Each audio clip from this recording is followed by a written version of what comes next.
Story number 1. I was never supposed to be on that road. It wasn't even on my GPS. I'd taken a wrong exit somewhere past mile marker 72, late at night, driving back from a business trip that ran longer than expected. My phone was dead, my charger fried from the storm that had knocked out half the state's grid. I thought I'd backtrack after 20 minutes. Then an hour passed. Then 2. The highway had gone quiet. Trees leaned too close to the road. The signs were either blank or so faded they may as well have been. I should have been scared. But the night had a strange stillness. Like something was watching. Not waiting to harm me. Just waiting. At 3:14 a.m., I saw a light. Faint. Yellow. Flickering. I turned down a side road that looked like it hadn't seen traffic in decades. My tires whispered over cracked asphalt, and then I saw it. A town. Small. Cozy. Wrapped in low fog and lit by warm amber street lamps. Wooden buildings. Cobblestone sidewalks. A diner with checkered curtains. A library with a bell tower. A post office. A tiny movie theater. It looked like something from a snow globe. Only it was real. And familiar. I parked on instinct. There was no one around, but the buildings glowed like they were waiting to open. Every window had soft light behind it. The smell of fresh coffee floated on the breeze. I walked down the main street. I knew the turns before I took them. I'd never been here before. But my feet knew where to go. I passed a bookstore and saw my favorite novel in the window. Only this version had a different cover. A different title. But I knew it by heart. Inside, the shelves were stocked with books I remembered reading as a child, even the one I lost when I was 7, the one I cried about for weeks. It was here. Same dog-eared corner on chapter 3. Farther down the street, I found a house. White porch. Blue shutters. Wind chimes made from copper keys. I knew the sound before it rang. The door opened before I knocked. No one stood there. But a fireplace was lit. And on the wall, above the mantel, hung a photograph of me. Smiling. Standing beside people I didn't recognize. People I felt I had once loved. I spent the night in that house. The bed was soft. The sheets smelled like childhood. I don't remember falling asleep. When I woke, the town was quiet again. No fog now. Just morning light. I walked outside. And saw someone else. A woman. Maybe 30. Dressed like she'd stepped out of another decade. She waved. "You too?" she asked. "You found it?" We talked. Her name was Anna. She'd been hiking in upstate Oregon and took a wrong trail. Found the town just after midnight. She described the same bookstore. The same strange recognition. The same photo on a wall, only hers showed a family she never had but always dreamed of. More people appeared as the day went on. A man in a rumpled suit, muttering about a bus stop that never showed up. A teenager who thought they were still asleep. Each one had a story. Each one had found something they never knew they needed. A letter that never arrived. A melody they forgot. A name that used to be theirs. The town never asked us to stay. But none of us tried to leave. Not at first. There was a peace in the not knowing. A soft, aching calm. We had coffee in mugs that warmed our hands just right. We listened to music no one remembered writing. And we watched the sun rise twice in the same sky. But curiosity grows like ivy. Some tried to drive back the way they came. The road always looped. Back to the town. Back to the same corner. The same chimes. The same cup of coffee waiting on the counter. Some wandered into the trees. never returned. But sometimes, at night, we saw lights through the branches. Moving deeper. Not lost. Just searching. We never aged. Not that we could tell. Clocks didn't tick in this place. Watches spun in slow circles. Phones didn't work. But no one missed the noise. One day, I found a journal. In the drawer of the bedside table. My handwriting. Page after page of things I hadn't written. Dreams. Regrets. Hopes I was too afraid to speak. At the very end. You found it. Don't forget. If you leave, leave a map. So I wrote this. Not as a warning. Not as a goodbye. Just a note for whoever finds this place next. Take the wrong turn. Follow the flickering light. Trust the sound of the keys in the wind. There is a town that only appears when you're lost. And sometimes, getting lost is the only way to be found. Story number 2. I was 12 the first time I heard it. We were camping near Windlow Creek. Not the campground side with the fire pits and bathroom stalls, farther out, where the river cuts around the old limestone cliffs. My uncle called it the quiet side. No signs. No trails. Just earth and time and the low hum of water rolling over rock. We'd set up our tent in a clearing rimmed with pine. I couldn't sleep that night. Something about the stillness kept me up. No bugs. No wind. Even the river sounded muffled. That's when I heard it. A sound like a voice. Not a word exactly, more like a melody. Humming. Gentle. Distant. It echoed like it was coming from beneath the ground. I nudged my uncle. He was awake too. I hear it, he whispered, not looking at me. It's okay. Just listen. We didn't talk about it in the morning. But I remember. So did he. Years passed. I forgot most of that summer, but the humming stuck with me. Like a song without lyrics. A tune that waited until the night to return. The second time, I was 26. Hiking solo near the coast. Same eerie silence. Same smell of pine and stone. And just after midnight. The humming. Same pitch. Same rhythm. Like the forest was remembering me. I followed it. Not on purpose. Just step by step. It led me to a small pond. Perfectly round. The surface smooth as glass. And on the far side, a cabin. Old wood. No chimney. One window glowing soft amber. No path led to it. I should have turned around. But I walked closer. The humming grew louder. Still calm. Still welcoming. There was no door. Just a frame. When I stepped inside, I expected dust. Cobwebs. Mold. But it was warm. Like it had just been lived in. There was a chair. A small table. A kettle on a burner. And a book on the floor. No title. No words inside. Except for the very center page, where a message was written in charcoal. You came back. You always do. I stayed until sunrise.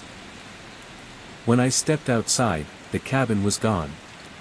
Over the next few years, I tried to find it again. Hiked the same trail. Waited by the same pond.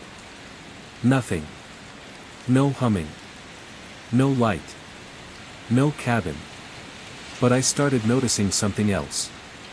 Whenever I felt truly lost, not directionally, but emotionally, the humming returned. Always faint.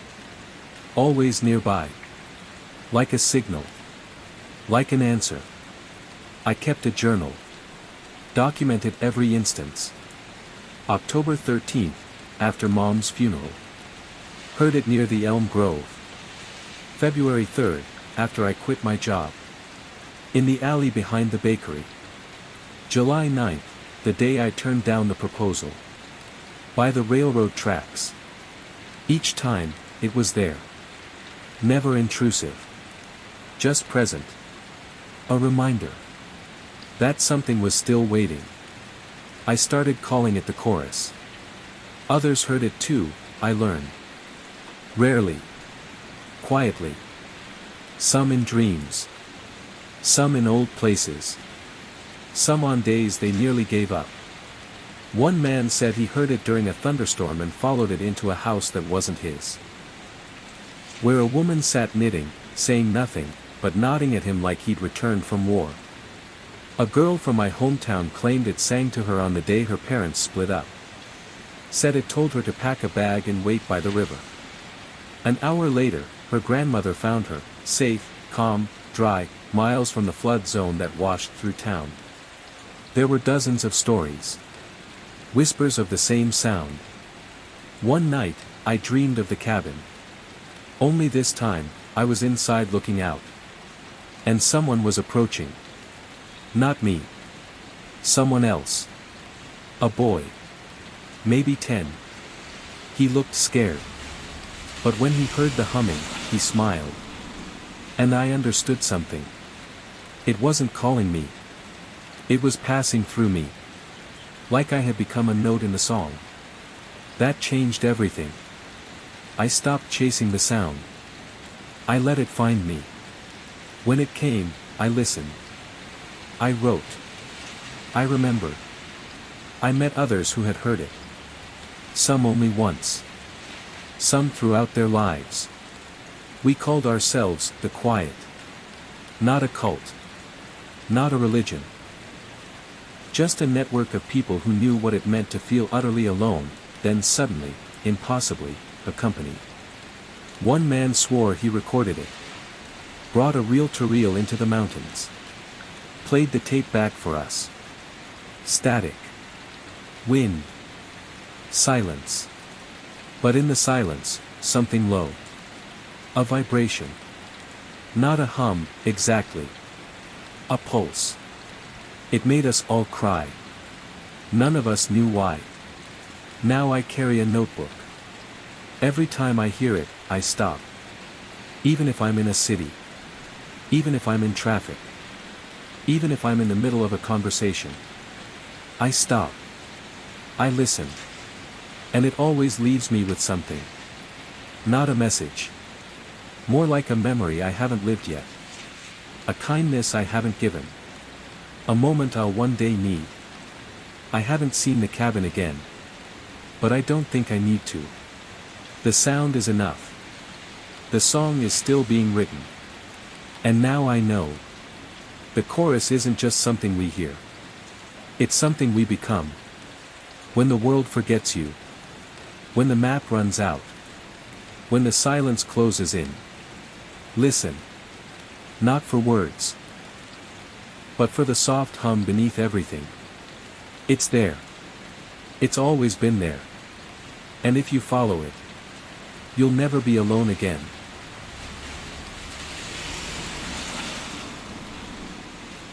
Story number 3. I never planned to live by the sea. It just sort of happened. Like most things in my life.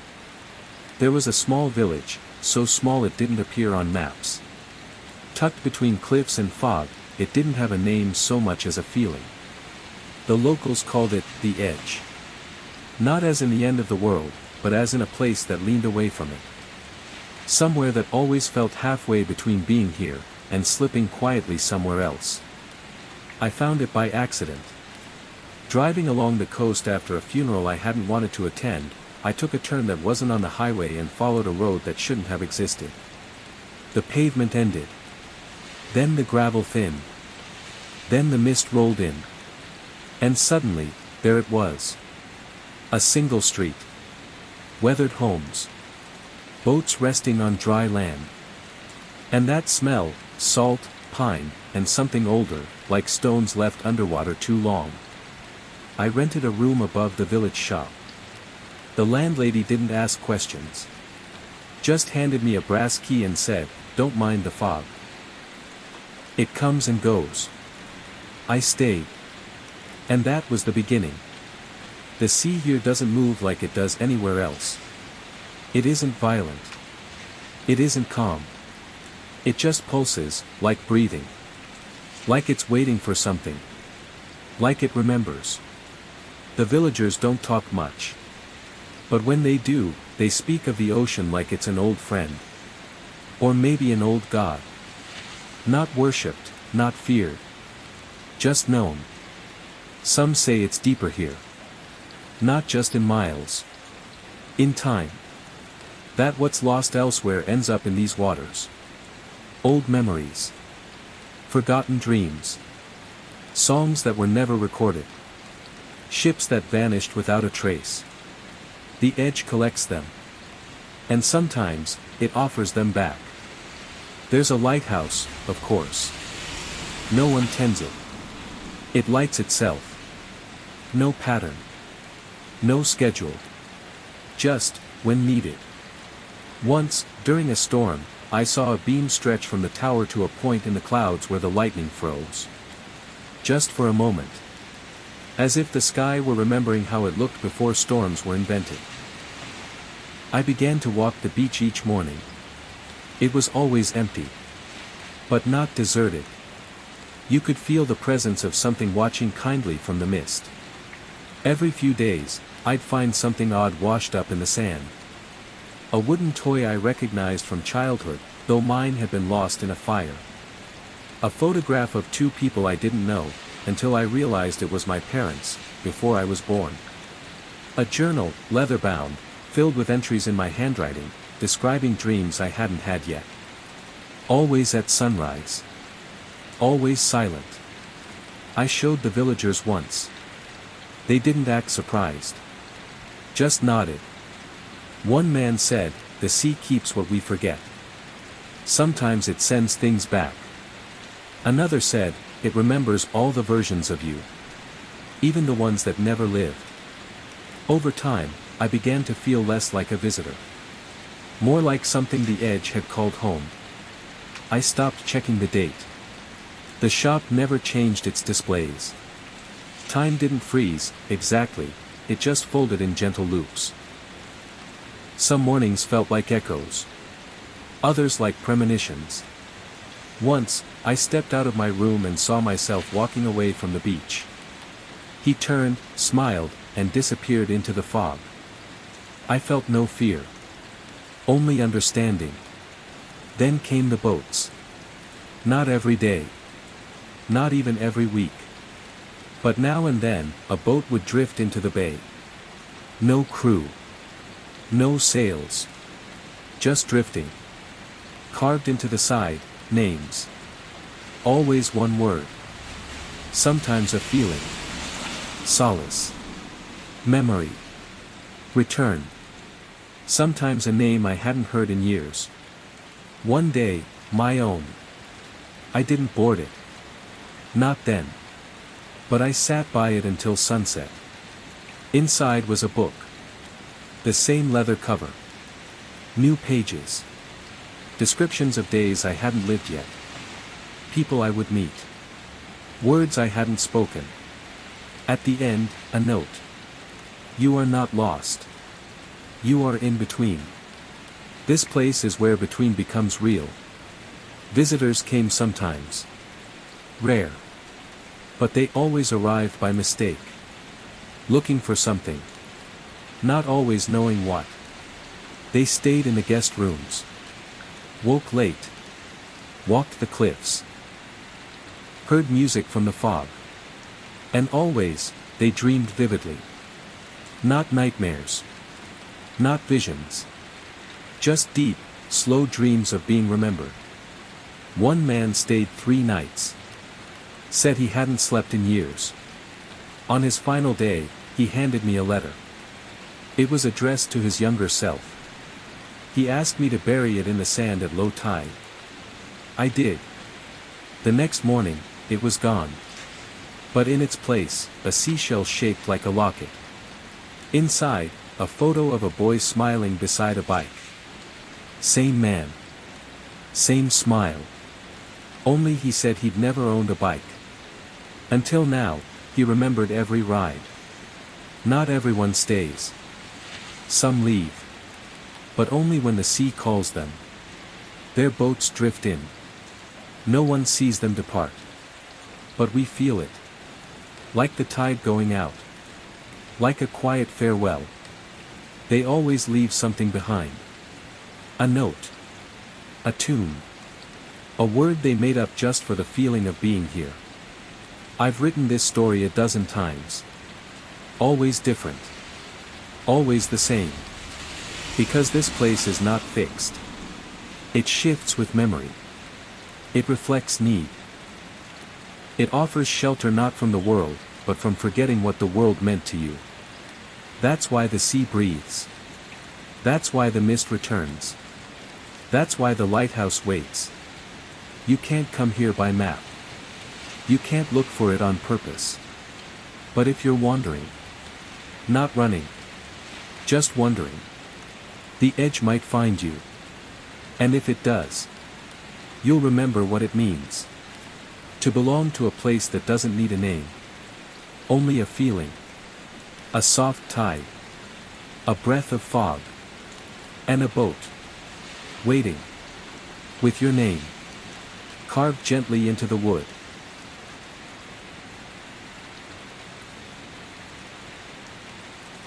Story number 4.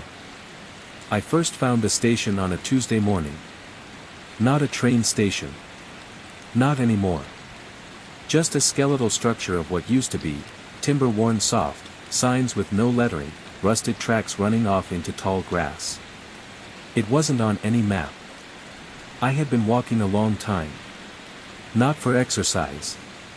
Not for direction. Just walking, the way you sometimes do when something inside you needs to stretch. The forest thinned just before the ridge, and there it was. Maple Signal Station, EST 1889. Barely a building. One long bench. A platform more moss than wood. No walls. One leaning pole with a bell that hadn't rung in decades.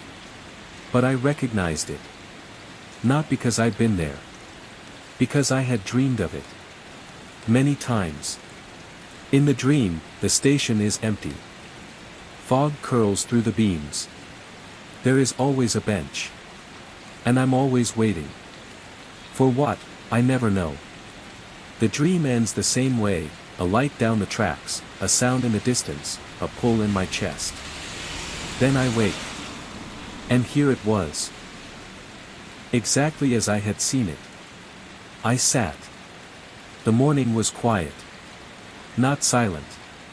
Just full of unspoken things. Like a room after an argument, or a library full of closed books. There were no tracks on my side of the platform. But across a shallow gully, another set curved through the trees. They shimmered slightly, as if not quite real. And on the other platform, identical to mine, sat another bench. And someone was sitting on it. They weren't looking at me. Just staring down the tracks. Wearing a coat, hood up. Legs crossed. Still. I called out. They didn't respond. I waved. Nothing. So I sat again. We waited. Together, but apart. Time passed. Light shifted. The trees whispered. And then I heard it. A low, slow sound. Like a train approaching, only older. Deeper. Not mechanical. Organic. Like something breathing in iron. The air thickened. And down the shimmer track, a shape appeared. Not a train. Not exactly. More like a memory of a train. It moved without touching the rails. It glowed softly, as if lit by thought. Its windows showed flickers of motion, like people moving behind heavy curtains. It came to a stop across from me. The figure on the opposite bench stood. Boarded. The door closed. And the train vanished. I sat there a long time after. Then I left. But I returned. Again and again. Never the same day. Never the same weather. Sometimes, the other platform was empty. Sometimes, someone was waiting. Never the same person twice. Always quiet. And always, the train came. Eventually, I brought a notebook. I started writing what I saw. Descriptions. Details. Thoughts I couldn't explain. I stopped bringing a watch. Time moved differently at the station. Some days passed in hours. Others in minutes. I never felt bored. Only calm. Like the station existed at a pace the world forgot. Once, I met someone else on my platform. An old man, face lined like tree bark, eyes bright. He nodded. "You too?" he said. I nodded back. We didn't speak much. Just shared the space. Watched the light change. He told me this. Not all arrivals are from places. Some are from moments. The train doesn't care where you're from. Just when you're ready. That night, I dreamed of the station again. But I wasn't on the platform. I was on the train. Looking out. And on the bench below, I saw myself. Sitting. Waiting. Holding the notebook. Smiling. In the waking world, the train never stopped for me. Not yet. But that's okay. I'm not in a hurry. The station will wait. It always does. It waits for the tired. The curious. The lost. The ones who don't want to go back, but aren't sure where else to go. It waits with stillness, not silence. With fog, not fear. With patience, not pressure. I don't tell people how to find it. Because I don't know how. It appears when it's needed. Not before. Maybe you'll see it. Maybe you already have. A clearing. A bench.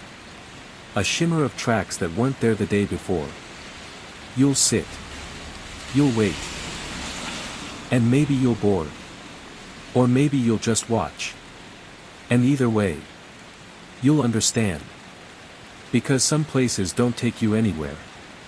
They remind you you're already somewhere. You were meant to be.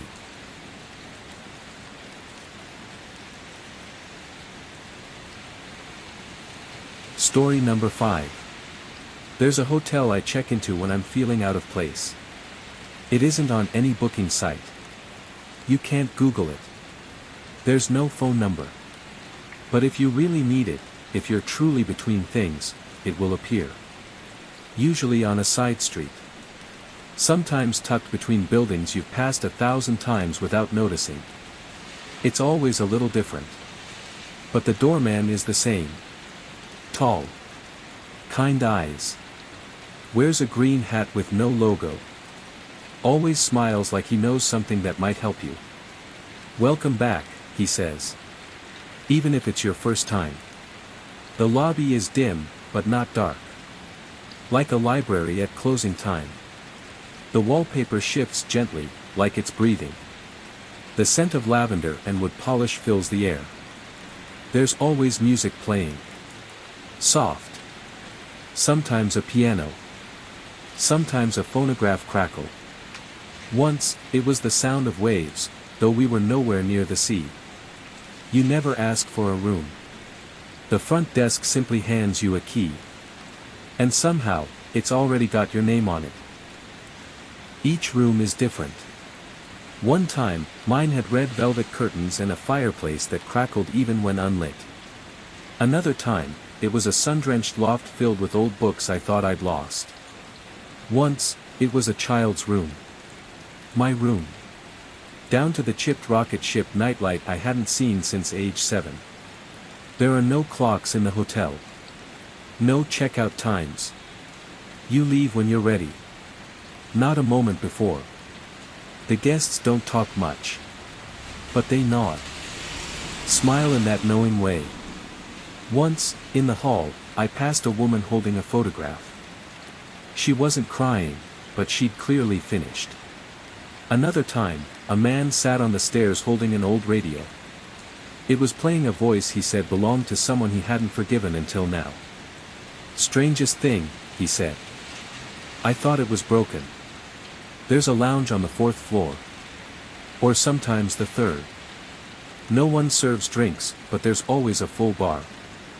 I've seen guests pour tea, whiskey, milkshakes, whatever comforts them. There's a record player in the corner. And a single drawer. You open it, and there's always a letter. Written in your handwriting. Addressed to you. Sometimes from the past. Sometimes from who you'll become. You're allowed to read it once. Then it turns blank. The hotel knows what you've lost. But it doesn't try to return it. It simply reminds you that you once had it. And that's often enough. I've stayed there maybe 6 times. Or 60. It's hard to say. The memory fades a little each time. Not because it's forgettable. Because it's gentle. And gentle things tend to let go before we do. My favorite room had no windows. Just a ceiling that looked like the night sky. Constellations I'd never seen before. One blinked. Like a signal. Like it was saying, you're here. And for once, I believed it. When you're ready to leave, the elevator is waiting. Always open. Always empty. You step in, press no buttons, and descend. The lobby is gone. The doorman too. But the scent lingers. And the feeling. That something knew you. And didn't try to fix you. Just made space. For you to feel found. Even if only for one night. I don't try to find the hotel anymore. I don't need to. It knows. And when the time comes again, I'll see that green hat. That soft light. And a key. Already bearing my name.